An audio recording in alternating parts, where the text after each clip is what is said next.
Welcome to my channel, Learn with Teacher Annie.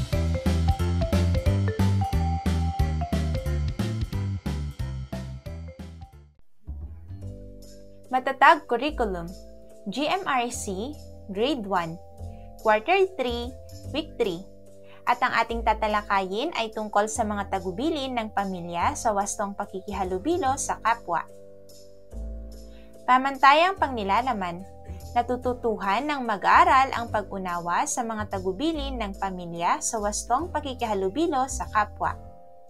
Pamantayan sa pagganap, na isasagawa ng mag-aaral ang mga tagubilin ng pamilya sa wastong pakikihalubilo sa kapwa bilang tanda ng may tiwala sa sarili. Kasanayang pampagkatuto, na ipakikita ang tiwala sa sarili sa pamamagitan ng pagsasagawa ng mga gawain na nakabubuti sa sarili at sa kapwa bilang bahagi ng tagubilin ng pamilya. Una, natutukoy ang mga tagubilin ng pamilya sa wastong pakikihalubilo sa kapwa. Pangalawa, naiuugnay na ang mga tagubilin ng pamilya sa wastong pakikihalubilo sa kapwa ay nagdudulot ng mabuting epekto sa pansariling kaligtasan. At pangatlo, na isasakilos ang mga tagubilin ng pamilya sa wastong pakikihalubilo sa kapwa. Halimbawa, personal safety lessons at respeto sa sarili. Simulan na natin. Day 1. Nakikilala ang mga tagubilin ng pamilya para sa wastong pakikihalubilo sa kapwa. Narito ang isang panimulang gawain. Sagutin ang mga tanong. Mga bata, sinusunod mo ba ang mga tagubilin ng inyong magulang? Ano-ano ang tagubilin ng inyong magulang?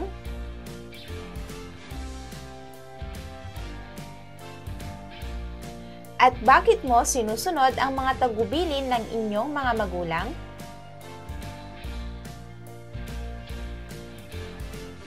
Magaling! Ngayon ay pagmasdan ang larawan sa ibaba at sagutin ang mga tanong.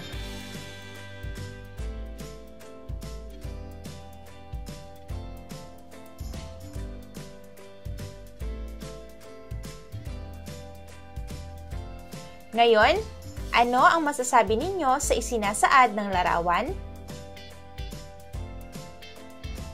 Ginagawa ba ninyo ang nasa larawan? Magaling! Ngayon naman ay tumula tayo. Handa na ba kayo? Si nanay, si tatay, si lolo, at si lola. Kaming mga bata, utos nila ay sinusunod. Paano? Susunod sa mapagpakumbabang paraan. Kay nanay, kay tatay, kay lolo, at kay lola. Kami ay susunod. Ngayon mga bata, sagutin ang mga tanong. Una, kanino dapat sumunod ang mga bata? Pangalawa, sa paanong paraan dapat sumunod ang bata? At pangatlo, magbigay ng halimbawa ng pagsunod. Magaling! Ating talakayin ang mga tagubilin ng pamilya sa wastong pakikihalubilo sa kapwa. Mga bata, ang mga nakita nating mga larawan ay mga itinuro sa atin ng ating magulang upang magbigay respeto. Ang tagubilin ng ating mga magulang ay dapat natin tandaan at gawin sa araw-araw. Ngayon, ano ulit ang tagubilin? Magaling! Tumayo kapag ang sumusunod na pahayag ay naging tagubilin ng inyong magulang. Una, mag-aral ng mabuti. Pangalawa, laging makinig sa sinasabi ng iyong guro. Pangatlo, palaging tumulong sa gawaing bahay. Pang-apat, maging magalang sa lahat ng pagkakataon. At panglima, Sundin palagi ang utos ng mga magulang. Magaling mga bata!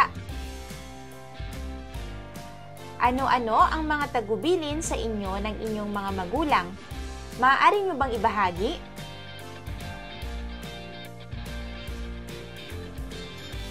Magaling! Ngayon naman ay itaas ang kamay kapag ang larawan ay nagpapakita ng tagubilin ng pamilya para sa wastong pakikihalubilo sa kapwa. Una, pumila ng maayos. Pangalawa, itinataas ang kamay kung may nais sabihin. Pangatlo, marunong bumati sa kapwa. Pang-apat, pagbabahagi ng gamit o laruan sa kapwa. Pang-lima, tumutulong sa paglilinis ng silid-aralan. Magaling mga bata! Ngayon naman ay piliin at isulat ang letra na tumutukoy sa mga tagubilin ng mga magulang tungo sa wastong pakikitungo sa kapwa.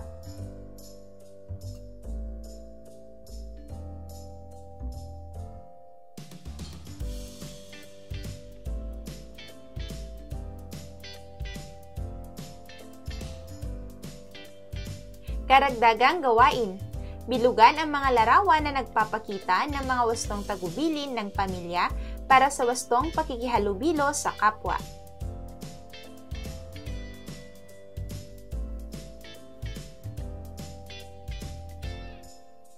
Day 2. Naipapaliwanag na ang mga tagubilin ng pamilya sa wastong pakikihalubilo sa kapwa ay nagdudulot ng mabuting epekto sa pansariling kaligtasan. Ngayon, narito ang sagot sa ating takdang aralin.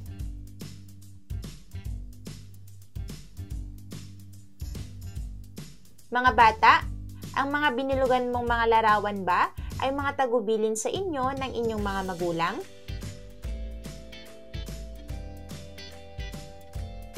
Mahusay! Ngayon ay tukuyin kung ito ay wasto o hindi wastong pakikihalubilo sa kapwa. Una, pumipila ng maayos.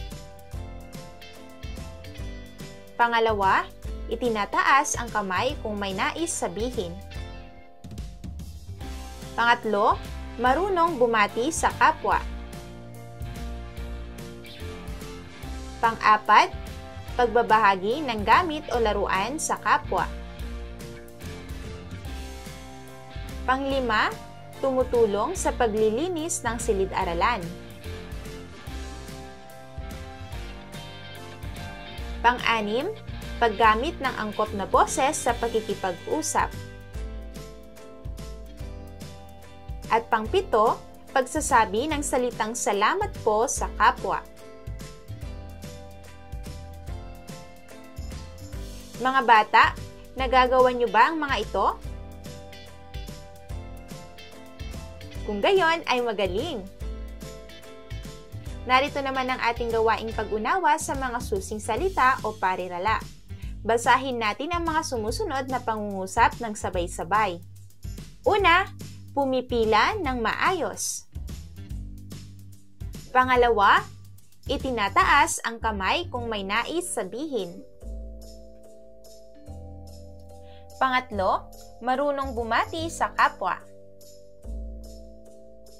Pang-apat, pagbabahagi ng gamit o laruan sa kapwa.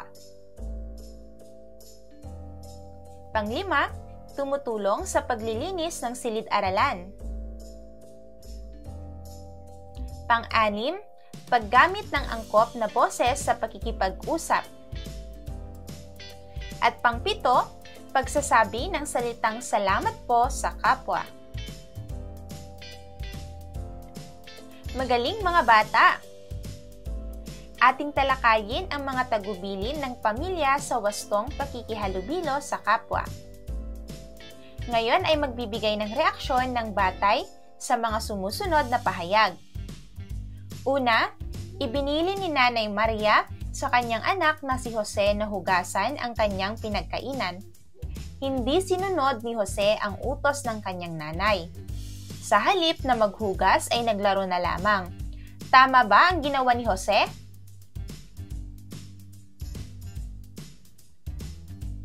Pangalawa, sa tuwing papasok si Lito ay palagi siyang pinagsasabihan ng kanyang ina na makinig palagi sa talakayan ng kanyang guro. Palaging sinusunod ni Lito ang payo ng kanyang magulang kaya palagi siyang may natatanggap na parangal. Tama ba ang ginawa ni Lito? Magaling! Ngayon ay sagutan din natin ang tanong. Batay sa dalawang sitwasyon, sino ang dapat tularan at bakit?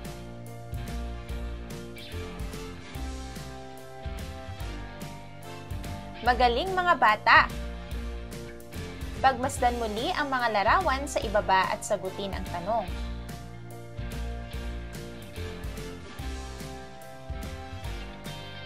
Ano ang epekto kapag ginagawa ninyo ang mga ito?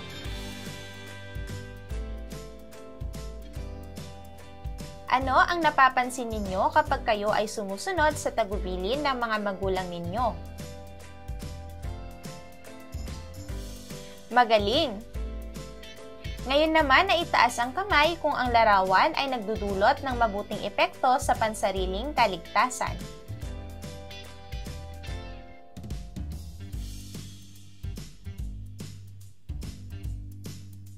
Isagawa naman natin ang mga sumusunod. Hikayatin ang mga bata na kumuha ng kapareha. Pumili ng isang tagubilin ng magulang para sa mabuting pagkakahalubilo sa kapwa. At ipakita ito at sabihin kung bakit nagdudulot ng mabuting epekto sa ating buhay.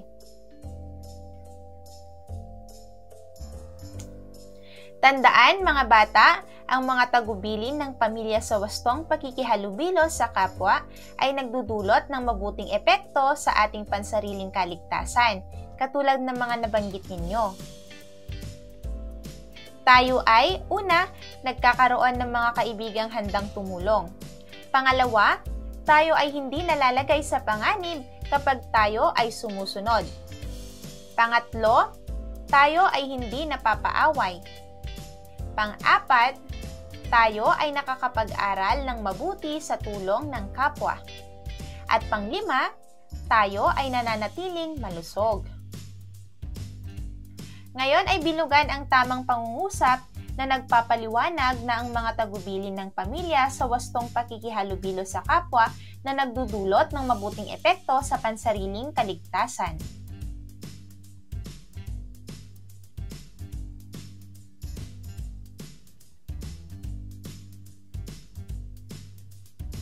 Day 3. Ngayon ay bilugan ang tamang pangungusap na nagpapaliwanag na ang mga tagubilin ng pamilya sa wastong pakikihalubilo sa kapwa na nagdudulot ng mabuting epekto sa pansariling kaligtasan.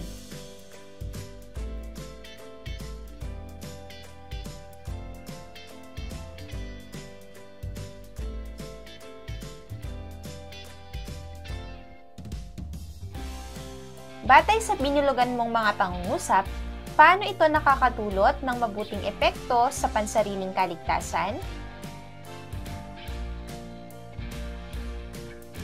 Magaling! Pumunta sa Hanay A kapag may magandang epekto ang sumusunod na pahayag at Hanay B kung hindi magdudulot ng magandang epekto sa buhay. Una, palaging sumasagot ng po at opo sa mga nakatatanda. Pangalawa, palaging nag-aaral ng leksyon si Nena bago manood ng TV. Pangatlo, tumutulong sa paghuhugas ng pinggan si Mario. Pang-apat, pinaglalaruan ni Nena ang kanilang mga posporo sa bahay. At panglima, binubukas sara ni Alan ng paulit-ulit ang kanilang ilaw sa kusina at sala. Magaling mga bata! Ngayon ay magkakaroon tayo ng isang pangkatang gawain. Papangkatin ang mag-aaral ng 3. Ipapaakto ang ilang sitwasyon sa mga mag-aaral. Sa Group 1, nakita mong walang baon ang iyong kaklase. Ano ang gagawin mo? Sa Group 2, nakasalubong mo ang iyong lolo na maraming bitbit galing sa palengke. Ano ang gagawin mo? At sa Group 3 naman, nakita mo na nahulog ang kaibigan mo sa upuan. Ano ang gagawin mo?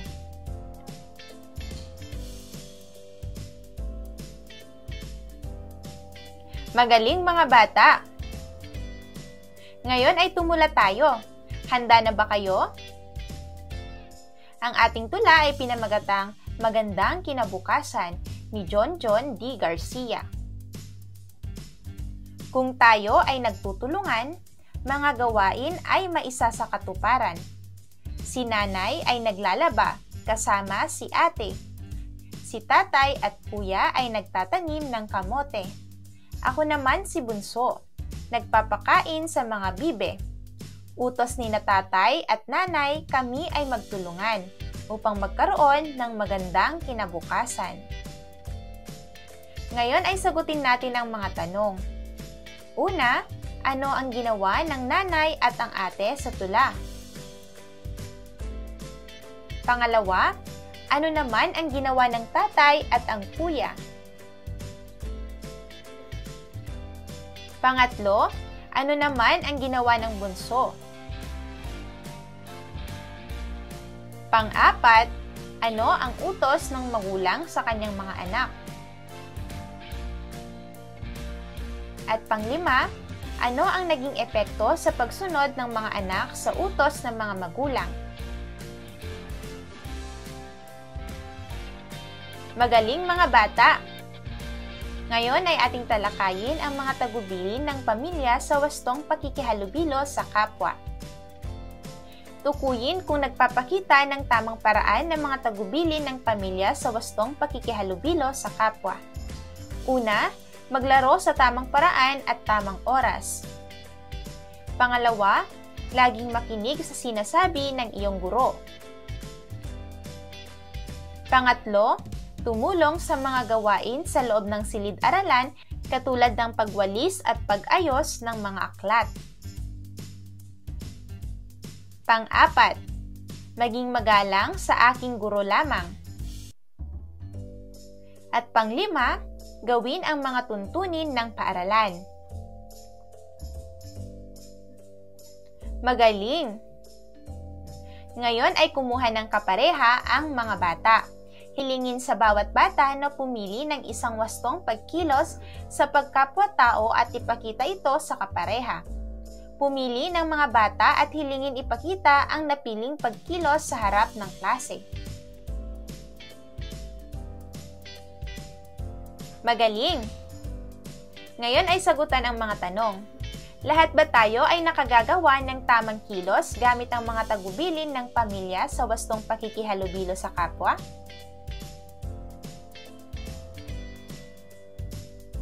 Susundin ba natin ang mga utos o tagubilin ng ating mga magulang? Bakit kaya?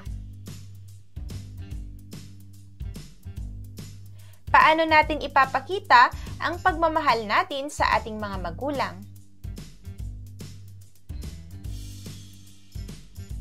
Ngayon ay gumuhit ng larawan na nagpapakita ng wastong pakikihalubilo sa kapwa.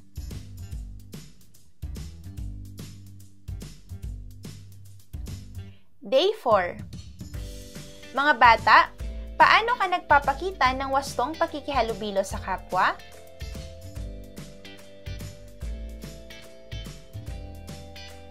Pagbasdan ang mga larawan at sagutin ang mga tanong. Una, ano ang napansin ninyo sa mga bata sa larawan? Pangalawa, bakit sila masaya? At pangatlo, nagmamahalan ba sila? Magaling mga bata! Ngayon naman ay gumuhit ng larawan na nagpapakita ng pakikipaghalubilo sa kapwa.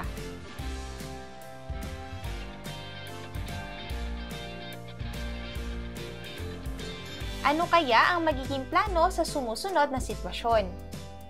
Una, may sakit ang iyong kaklase. Ano ang gagawin mo? Pangalawa, nakalimutan ng kaklase mo ang kanyang baon. Ano ang gagawin mo? At pangatlo, nasaktan ng iyong kaklase sa sinabi ng isang batang lalaki mula sa kabilang baitang. Ano ang gagawin mo? Magaling! Ating pagplanuhan kung ano ang ating magagawa upang maging maganda ang ating pakikipagkapwa-tao. Ngayon, mga bata, sabay-sabay natin basahin ang sumusunod. Tinutulungan tayo ng pagpaplano na makita ng maaga ang mga bagay na makatutulong sa atin na makamit ang ating layunin at ang mga bagay na makahahadlang sa atin sa pagkamit ng ating layunin at gawin. Ngayon ay subukan natin ang pagpaplano. Ano ang plano mong gawin kung ikaw ay walang kausap sa iyong mga kaklase?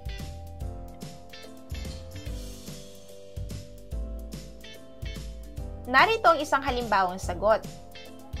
Lalapit ako at subukang kausapin ang isang kaklase.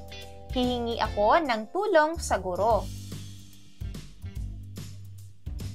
Narito naman ang pangalawang sitwasyon.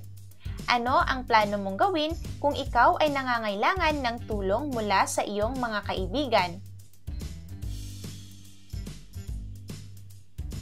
Narito ang sagot. Tutulungan ko muna sila sa mga kailangan nila. Hihintayin kong tulungan nila ako. Magaling mga bata! Ngayon ay sagutin ang mga tanong. Ano ang maaari nating gawin para mapanatili natin ang magandang pagkikitungo sa ating kaklase? Ano ang maaari natin sabihin para mapanatili natin ang magandang pakikitungo sa ating kaklase?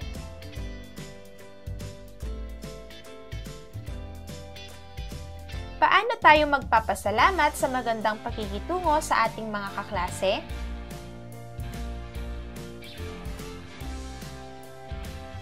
Mahusay mga bata! Ngayon naman ay subukan natin ang pagpaplano tungo sa wastong pakikihalubilo sa kaklase.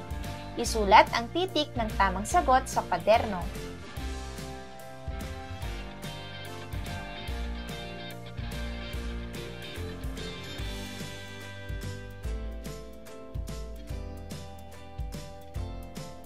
Mahusay! Ngayon ay maglaro tayo. Handa na ba kayo? Ang mga bata ay tutukuyin kung tama o mali ang inilalahad ng pahayag. Nagplano sila Dina at Linda na bibisitahin ang kanilang kaklaseng may sakit. Magdadala sila ng prutas para ibigay sa kaklase nilang may sakit. Ngayon mga bata, tama ba ito o mali? Pangalawa, namatayan ang guro mo. Nagplano kayong mag-aaral kasama ang iyong pamilya na dumalaw sa burol. Tama ba ito o mali?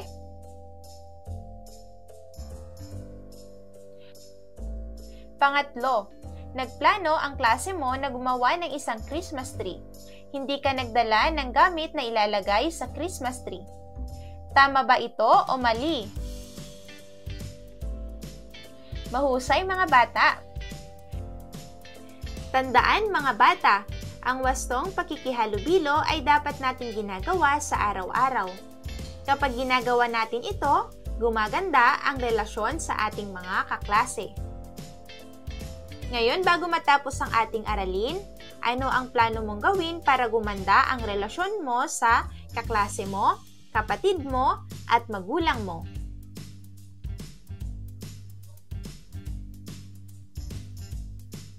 Day 5, Catch Up Friday. Magaling mga bata! End of week 3. Thank you for watching! Also, don't forget to like, share, subscribe, and click the notification bell for you to be updated on our latest videos. See you on our next lesson. Goodbye!